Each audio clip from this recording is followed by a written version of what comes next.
Good evening, America. Good evening, everyone. Thank you, everyone. Thank you for taking the time out of your busy lives. Thank you. Thank you, everyone. So listen, 1 week from today, you will have the chance to make a decision that directly impacts your life, the life of your family, and the future of this country we love, and it will probably be the most important vote you ever cast. And this election is more than just a choice between two parties and two different candidates. It is a choice about whether we have a country rooted in freedom for every American or ruled by chaos and division. Many of you watching have probably already cast your ballots, but I know many others are still considering who to vote for or whether you'll vote at all. So tonight, I will speak to everyone about the choice and the stakes in this election. Look, we know who Donald Trump is. He's the person who stood at this very spot nearly 4 years ago and sent an armed mob to the United States Capitol to overturn the will of the people in a free and fair election. An election that he knew he lost. Americans died as a result of that attack. 140 law enforcement officers were injured because of that attack. And while Donald Trump sat in the White House watching as the violence unfolded on television, he was told by his staff that the mob wanted to kill his own vice president. And Donald Trump responded with 2 words, "So what?" That's who Donald Trump is. And that's who is asking you to give him another 4 years in the Oval Office, not to focus on your problems, but to focus on his. Donald Trump has told us his priorities for a second term. He has an enemies list of people he intends to prosecute. He says that one of his highest priorities is to set free the violent extremists who assaulted those law enforcement officers on January 6th. Donald Trump intends to use the United States military against American citizens who simply disagree with him, people he calls, quote, the enemy from within America. This is not a candidate for president who is thinking about how to make your life better. This is someone who is unstable, obsessed with revenge, consumed with grievance, and out for unchecked power. Donald Trump has spent a decade trying to keep the American people divided and afraid of each other. That is who he is. But America, I am here tonight to say that is not who we are. That is not who we are. That is not who we are. You see, what Donald Trump has never understood is that e pluribus unum, out of many, one isn't just a phrase on $1 bill.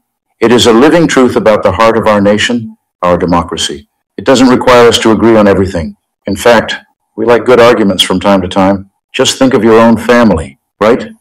It's not the American way to not have disagreements. We don't shy away from robust debate. We like a good debate, don't we? We like a good debate. And the fact that someone disagrees with us does not make them the enemy within. They are family, neighbors, classmates, co-workers. They are fellow Americans. And as Americans, we rise and fall together. America, for too long, we have been consumed with too much division, chaos, and mutual distrust, and it can be easy then to forget a simple truth. It doesn't have to be this way. It doesn't have to be this way. It is time to stop pointing fingers. We have to stop pointing fingers and start locking arms. It is time to turn the page on the drama and the conflict, the fear and division. It is time for a new generation of leadership in America, and I am ready to offer that leadership as the next president of the United States of America. America, now look, let me say, I recognize this has not been a typical campaign, even though I've had the honor of serving as your vice president for the last 4 years.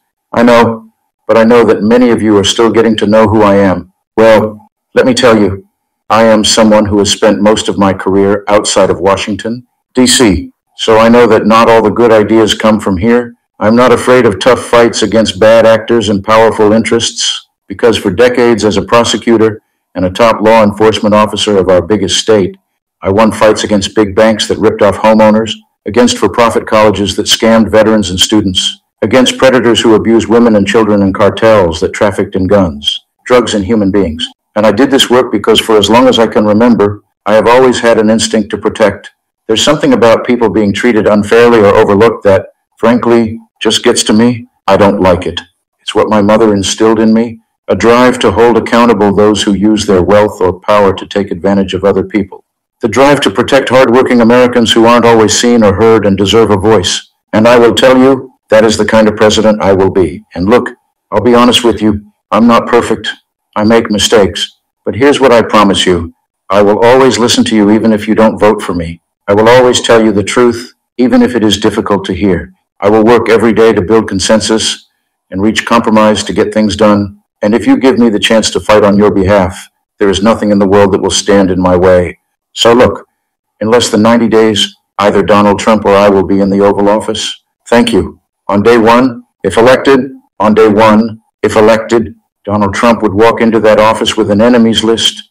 When elected, I will walk in with a to-do list full of priorities of what I will get done for the American people, and I will work with everyone, Democrats, Republicans, and independents, to help Americans who are working hard and still struggling to get ahead. I have been honored to serve as Joe Biden's vice president, but I will bring my own experiences and ideas to the Oval Office. My presidency will be different because the challenges we face are different. Our top priority as a nation 4 years ago was to end the pandemic and rescue the economy. Now our biggest challenge is to lower costs that were rising even before the pandemic and that are still too high. I get it. I still remember our mother sitting at that yellow Formica table late at night, cup of tea in hand, a pile of bills in front of her, trying to make it all work. And I've heard from so many of you who are facing even greater financial pressures. Donald Trump's answer to you is the same as it was the last time. Another $1 trillion in tax cuts for billionaires and big corporations. And this time, he will pay for it with a 20% national sales tax on everything you buy that is imported. Think about it. Clothes, food, toys, cell phones, a Trump sales tax that would cost the average family nearly $4, so or more a year. And on top of that, you will pay even more if Donald Trump finally gets his way and repeals the Affordable Care Act, which would throw millions of Americans off their health insurance. And take us back to when insurance companies have the power to deny people with pre-existing conditions? Well, we are not going back. We are not going back because we also know Donald Trump would deliver tax cuts to his billionaire donors. I will deliver tax cuts to working people and the middle class. I will make sure you have a chance not just to get by, but to get ahead because I believe in honoring the dignity of work. I will enact the first ever federal ban on price gouging on groceries. I will cap the price of insulin and limit out-of-pocket prescription costs for all Americans. I will fight to make sure that hardworking Americans can actually afford a place to live.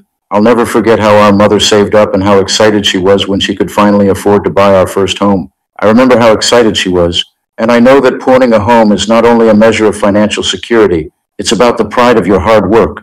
And as president, I will fight to help first-time home buyers with your down payment, take on the companies that are jacking up rents, and build millions of new homes. For years, we have heard excuses about why America can't build enough housing. Enough with the excuses. I'm going to cut the red tape and work with the private sector and local governments to speed up building and get it done. And the cost of housing isn't the only financial pressure on middle-class families.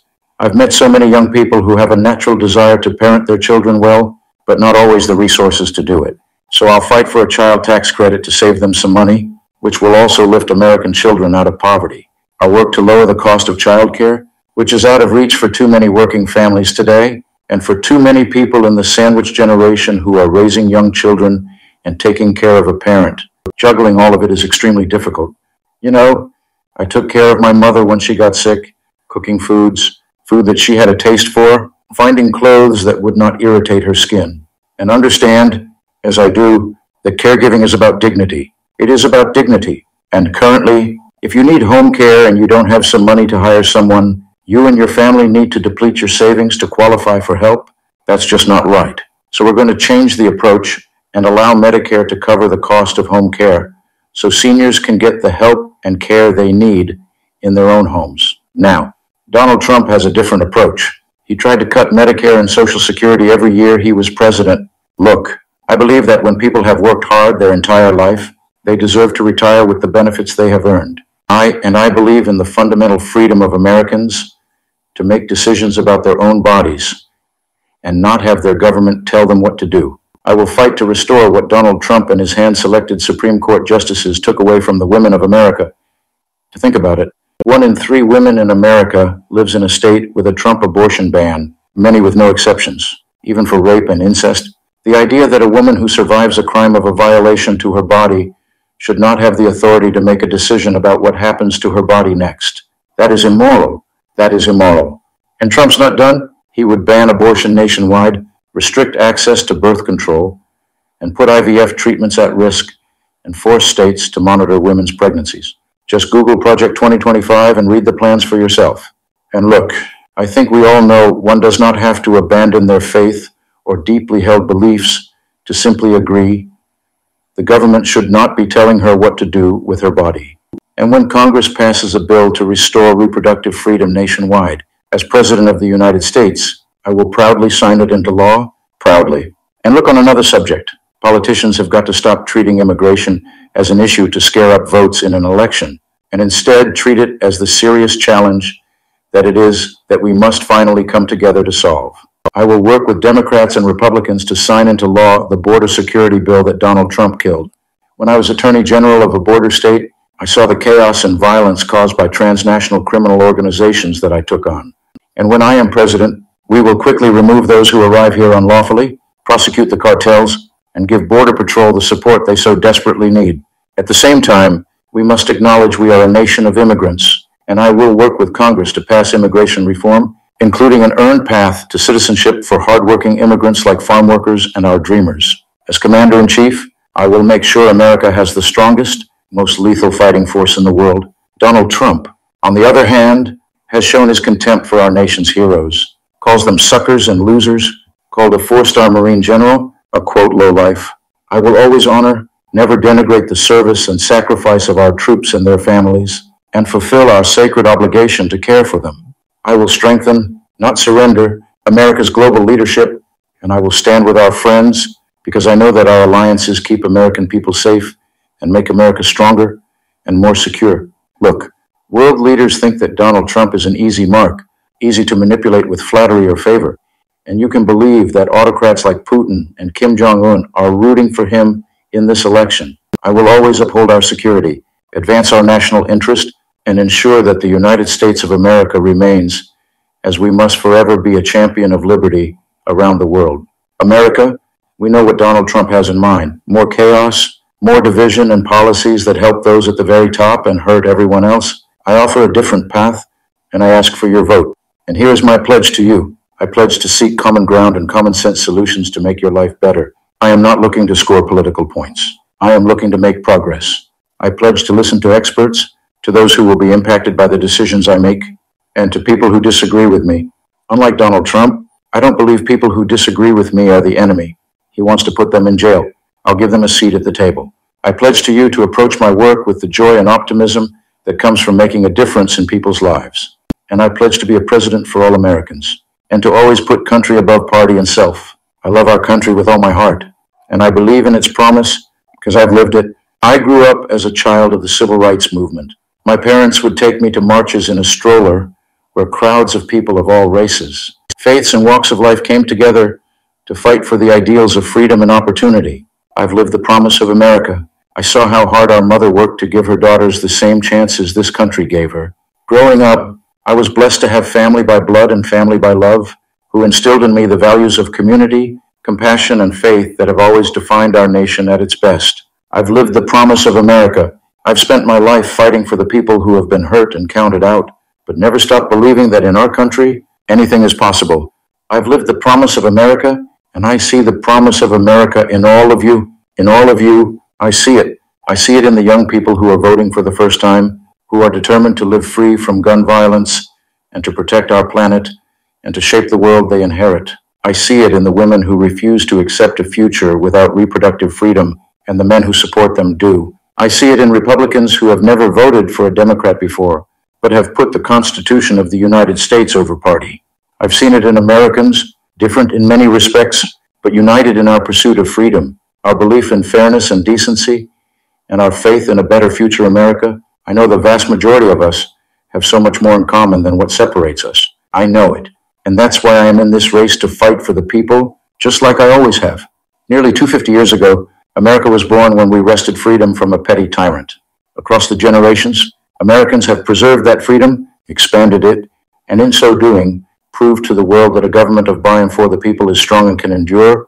And those who came before us, the patriots at Normandy and Selma, Seneca Falls and Stonewall, on farmland and factory floors, they did not struggle, sacrifice, and lay down their lives only to see us cede our fundamental freedoms. They didn't do that only to see us submit to the will of another petty tyrant. These United States of America, we are not a vessel for the schemes of wannabe dictators. The United States of America is the greatest idea humanity ever devised, a nation big enough to encompass all our dreams, strong enough to withstand any fracture or fissure between us, and fearless enough to imagine a future of possibilities. So America, let us reach for that future. Let us fight for this beautiful country we love, and in 7 days, We have the power. Each of you has the power to turn the page and start writing the next chapter in the most extraordinary story ever told. I thank you all. God bless you. God bless the United States of America.